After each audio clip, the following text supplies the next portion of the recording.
सात संगत जी, प्यार से कहना धन निरंकार जी। सात संगत जी, जो निरंकार चाहते हैं वही करे। एक अद्भुत विचार सात संगत जी, चलिए जानते हैं इस विचार के माध्यम से। आशा है प्रमाण करें और ध्यान से सुने सात संगत जी। सात संगत जी, एक बहुत ही सुंदर और गहरा विषय है। जो समर्पण परमात्मा निरंकार चाहते हैं वही हो। निरंकारी मिशन की विचारधारा में भाना मानना, ईश्वर की रजा में राजी रहना सबसे ऊंचा दर्जा माना जाता है। सात संगत जी, सात संगत जी, आज हम जिस विषय पर चर्चा करने जा रहे हैं वह भक्ति की वो अवस्था है जहां भक्त अपनी मर्जी को अपने सद्गुरु, अपने निरंकार की मर्जी में विलीन कर देता है।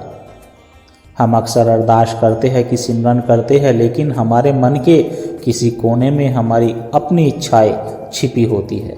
हम कहते तो है तू जो करता है वह अच्छा होता है, लेकिन जब परिणाम हमारी सोच के साथ संगत जी विपरीत आता है तो हमारा विश्वास डगमगाने लगता है। साथ संगत जी, सतगुरु माता सुदीक्षा जी महाराज हमें यही सिखाती है कि असली सुकून तब मिलता है जब हम यह मान लेते हैं कि जो निरंकार प्रभु चाहता है वही हमारे लिए सर्वश्रेष्ठ है। हमारी नज़र सिर्फ आज को देख सकती है, लेकिन इस सर्जनहार को नहीं। इस सर्जनहार की नज़र हमारे पूरे जीवन, यहाँ तक कि हमारे लोक और परलोक दोनों को देख रही है। सात संगत जी, आज की यह कहानी एक ऐसे भक्त की है जिसने जिद की ठोकर खाई और अंत में जाना कि निरंकार का फैसला ही सही फैसला होता है। सात संगत जी, रवि की जिद। एक शहर में रवि नाम का एक युवक रहता था। वह निरंकारी मिशन से बहुत समय से जुड़ा हुआ था। सेवा, सुमरन और सत्संग उसके जीवन का हिस्सा थे। रवि बहुत मेहनती था और एक बड़ी मल्टीनेशनल कंपनी में मैनेजर की नौकरी पाना चाहता था। यह उसका सपना था। सात संगत जी, उसने दिन रात मेहनत की।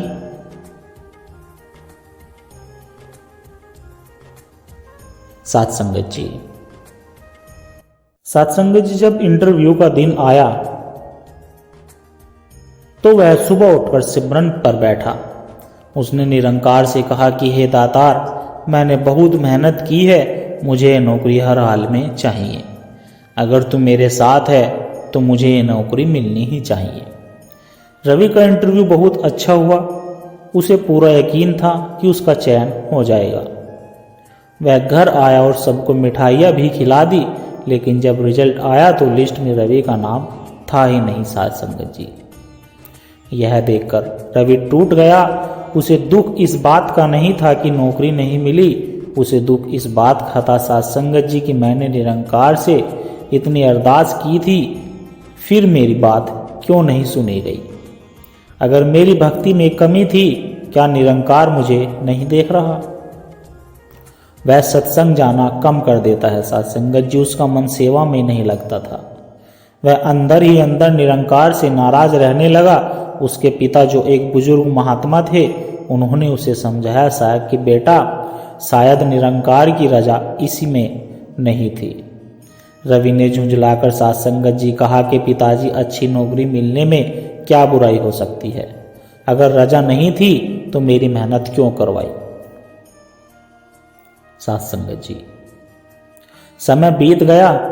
रवि को उस बड़ी कंपनी में तो नहीं, लेकिन एक छोटी कंपनी में नौकरी मिली जो उसके घर के पास ही थी।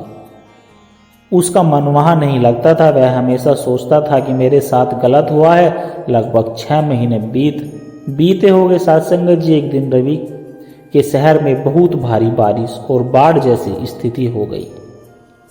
रवि उस वक्त अपने घर पर था क्योंकि उसकी नई ऑफिस नज़दीक थी और वह जल्दी घर आ गया था। सात संगत जी, अचानक उसे खबर मिली कि उसके पिता को दिल का दौरा, हार्ट अटैक पड़ा है। रवि तुरंत उन्हें अपनी गाड़ी में बैठाकर पास के अस्पताल ले गया। डॉक्टरों ने कहा कि अगर आप 15 मिनट भी देर से आते तो हम इन्हें बचा नहीं पाते। पिताजी का इलाज शुरू हुआ और वे खतरे से बाहर आ गए। उसी रात रवि अस्पताल के वेटिंग रूम में बैठा टीवी देख रहा था। समाचार में ब्रेकिंग न्यूज चल रही थी साथ संगत जी कि न्यूज एंकर कह रहा था कि आज की भारी बारिश के कारण शहर के दूसरे छोर पर स्थित जैनिथ टावर्स, वह बड़ी कंपनी जहां रवि जाना चाहता था, उसकी इमारत में शॉर्ट सर्किट से भीषण आग लग गई है। कई कर्मचारी अंदर फंस गए हैं और बचाव कार्य मुश्किल हो रहा है। साथ संगत जी यह न्यूज़ देखकर रवि सन्न रह गया। वह कांपने लगा। उसने घड़ी देखी। अगर उसे वो नौकरी मिल गई होती तो इस वक्त वह उस बिल्डिंग की 15वीं मंजिल पर होता और इतनी दूर होने के कारण वह अपने पिताजी को समय पर अस्पताल भी नहीं ला पाता। साथ संगत जी आत्ममंथन। रवि की आंखों से आंसू बहने लगे। ये आंसू दुख के नहीं, पश्चाताप के थे। उसे समझ आ गया कि उस दिन निरंकार ने उसकी अर्जी ठुकराई नहीं थी, बल्कि उसे बचाया था। निरंकार जानता था कि 6 महीने बाद क्या होने वाला है। रवि ने जिसे हार समझा था वह असल में निरंकार का सुरक्षा कवच था। साथ संगत जी, साथ संगत जी, रवि उस रात अस्पताल के फर्श पर बैठकर बहुत रोया। उसने निरंकार से माफ़ी मांगी। उसने महसूस किया कि हम इंसानों की बुद्धि बहुत सीमित है। हम एक दीवार के पीछे नहीं देख सकते, लेकिन यह निरंकार, यह घट घट वासी, भूत भविष्य और वर्तमान तीनों का ज्ञाता है। सदगुरु हमें यही समझाते हैं, जो हम चाहते हैं अगर वह मिल जाए तो हरि कृपा, और अगर ना मिले तो हरि की इच्छा। हरि की इच्छा यानी उसकी रजा, और उसकी रजा में हमेशा हमारी भलाई छिपी होती है, भले ही वह उस वक्त हमें कड़वी दवाई जैसी लगे। साथ संगत जी, जैसे एक छोटा बच्चा चाकू से खेलना चाहता है तो माँ उसे चाकू नहीं देती। वह बच्चा रोता है, माँ को बुरा समझता है, लेकिन माँ जानती है कि चाकू उसे चोट पहुँचाएगा। ठीक वैसे ही साथ संगत जी, जब हम किसी चीज़ के लिए जिद करते हैं और वह हमें नहीं मिलती तो समझ लेना चाहिए कि हमारा निरंकार पिता हमें किसी बड़ी मुसीबत से बचा रहा है। साथ संगत जी, तो आज से ही हम यह प्रण लें कि हम क्रम पूरा करेंगे, मेहनत पूरी करेंगे, लेकिन परिणाम, रिजल्ट को निरंकार के चरणों में छोड़ देंगे। जब सुख मिले तो शुक्राना करे, जब दुख मिले तो भी शुक्राना करे, क्योंकि यह विश्वास रहे कि तू जो करता है वो ठीक है। इसी भाव को तेरा बहाना मीठा लगे कहते हैं। साथ संगत जी, जब हम अपनी मर्जी छोड़ देते हैं तो हम तनाव मुक्त, टेंशन फ्री हो जाते हैं, क्योंकि फिर जीवन की गाड़ी हम नहीं स्वयं सदगुरु चला रहे होते हैं। साथ संगत जी, साथ संगत जी, यहीं से एक कहानी और शुरू करते हैं। साथ संगत जी, उसे भी जरा ध्यान से सुनना। साथ संगत जी, साथ संगत जी, यह कहानी दृष्टिकोण और तत्कालिक हार में छिपी बड़ी जीत पर आधारित है। साथ संगत जी, यह कहानी बहुत ही व्यवहारिक, प्रैक्टिकल है और आज के समय से जुड़ी है, जिससे हर संगत आसानी से जुड़ सकेगी। साथ संगत जी, हम अक्सर अपनी जिंदगी को एक सीधी रेखा में चलाना चाहते हैं। हम योजना बनाते हैं ABC कि पहले यह होगा, फिर वह होगा, और बीच में कोई रुकावट आ जाती तो हम बेचैन हो जाते हैं।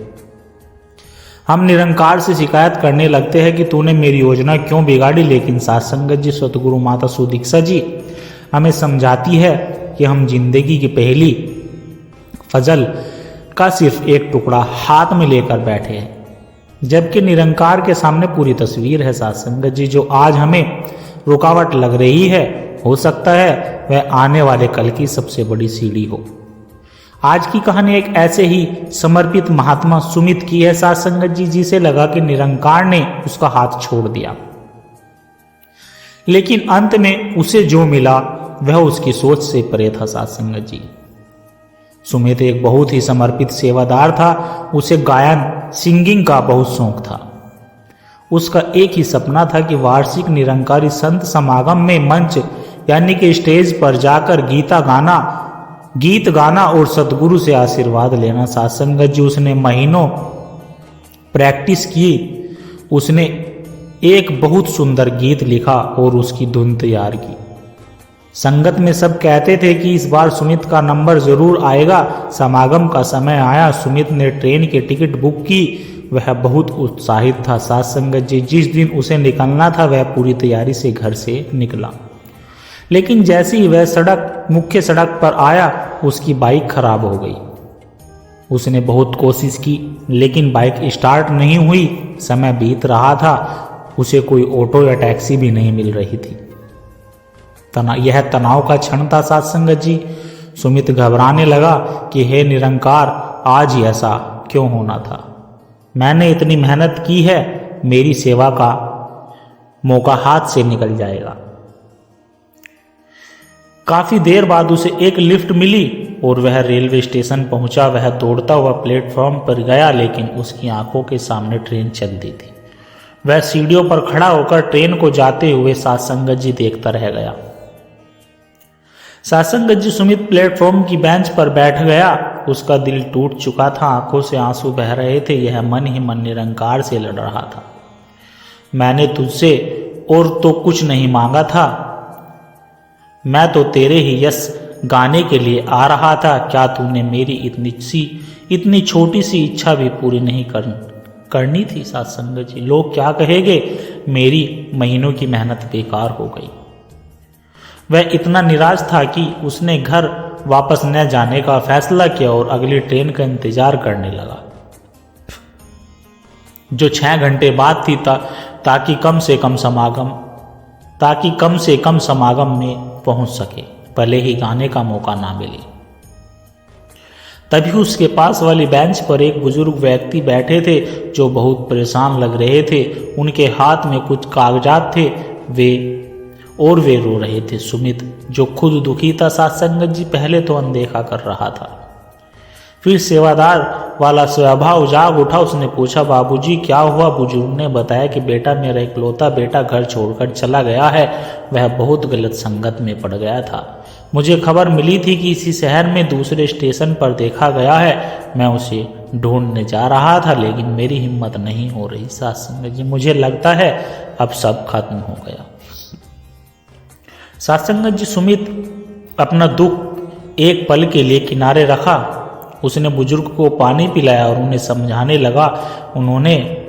उसने उन्हें निरंकारी मिशन की विचारधारा समझाई कि परमात्मा पर विश्वास रखने से बिगड़ी बात बन जाती है। उसने उन्हें वह गीत सुनाया जो उसने स्टेज के लिए तैयार किया था। गीत के बोल थे, क्यों घबराता है बंदे, सब डोर है उसके हाथ। वह गीत सुनकर बुजुर्ग को इतनी शांति मिली कि वे सुमित के गले लग गए। उन्होंने कहा, बेटा, तुम्हारी आवाज ने मेरे अंदर की आत्महत्या करने वाली सोच को बदल दिया। मुझे नई उम्मीद मिल गई। सातसंगत जी, तभी बुजुर्ग का फोन बजा। उनके बेटे का फोन था। उसने कहा कि पापा, मुझे माफ कर दो, मैं घर वापस आ रहा हूं। सुमित सन्न रह गया। अगर उसकी ट्रेन ना छूटती तो वह इस बेंच पर ना होता। अगर वह यहाँ न होता तो शायद यह बुजुर्ग निराश होकर कोई गलत कदम उठा लेता। सुमित को समझ आ गया कि स्टेज पर गाना मन की चाहत थी, लेकिन एक टूटते हुए इंसान को बचाना निरंकार की चाहत थी। निरंकार ने उसे गायक, सिंगर नहीं बल्कि उस पल के लिए मसीहा बनाकर वहां रोका था सातसंगत जी। सातसंगत जी, सुमित को उस दिन स्टेज नहीं मिली, तालियां नहीं मिली, लेकिन उसे एक इंसान की जान बचाने का सुकून मिला। उसने वही स्टेशन पर खड़े होकर हाथ जोड़कर निरंकार से माफ़ी मांगी कि हे दातार, मुझे माफ़ करना।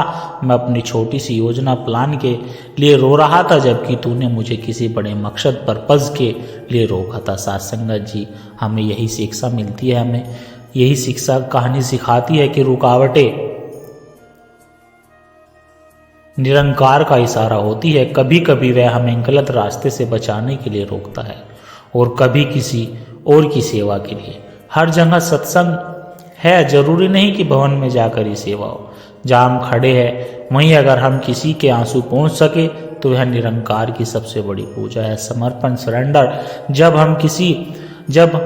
जब काम हमारी मर्जी से हो तो अच्छा, और जब ना हो तो भी अच्छा, क्योंकि उसमें निरंकार की मर्जी है। सातसंगत जी, आइए हम भी अपने जीवन की हर परिस्थिति में, चाहे वह हार हो, देरी हो या नुकसान हो, उसमें निरंकार का शुक्राना ढूंढे, क्योंकि तेरा भाना हमेशा हमारे फायदे के लिए ही होता है। साथ संगत जी, साथ संगत जी, अंत में हम सब मिलकर बस तू ही निरंकार का सिमरन करें और अरदास करें कि हमें रजा में रहने की शक्ति बख्शे। साथ संगत जी, प्यार से कहना धन निरंकार जी। साथ संगत जी, आप सभी संतों के चरणों में दास की एक छोटी सी अरदास और है, आशा है प्रवान करें और ध्यान से सुने। साथ संगत जी, साथ संगत जी, अगर इन विचारों ने आपके दिल को छुआ है, अगर आपको इन विचार से आत्मिक शांति का एक कण भी महसूस हुआ है, तो इस ज्ञान के प्रसाद को केवल अपने तक सीमित ना रखें, इस प्रेम के पैगाम को आगे औरों तक भी पहुंचाए, क्योंकि एक दिए से ही साथ संगत जी दूसरा दिया जलता है। जब हम इस सत्य की आवाज़ को और रूहों तक पहुंचाने का माध्यम बनते हैं, तो यह भी निरंकार की एक बहुत सुंदर सेवा ही है। और इस ज्ञान की धारा से सद्गुरु के इन विचारों से निरंतर जुड़े रहने के लिए आप इस सत्संग के डिजिटल परिवार का हिस्सा बन सकते हैं, ताकि जब भी कोई नया विचार साझा हो वह आप तक सहज ही पहुँच जाए और हमें एक दूसरे के विश्वास का बल मिलता रहे। सद्गुरु हम सबकी यह छोटी छोटी सेवाएं स्वीकार करे। साथ संगत जी, और साथ संगत जी, आशा करता हूँ दास के द्वारा कहे विचार आप सभी संतों को अच्छे जरूर लगे होंगे। अगर अच्छे लगे हो तो वीडियो को लाइक करें, शेयर करें, कमेंट बॉक्स में धन निरंकार जी लिखकर अपने विचार साझा जरूर करें। और दास को आशीर्वाद दे के दास हर रोज आप जी के चरणों में ऐसे ही सुंदर सुंदर प्रेरणादायक कहानी विचार लेकर आता रहे। साथ संगत जी, प्यार से कहना धन निरंकार जी।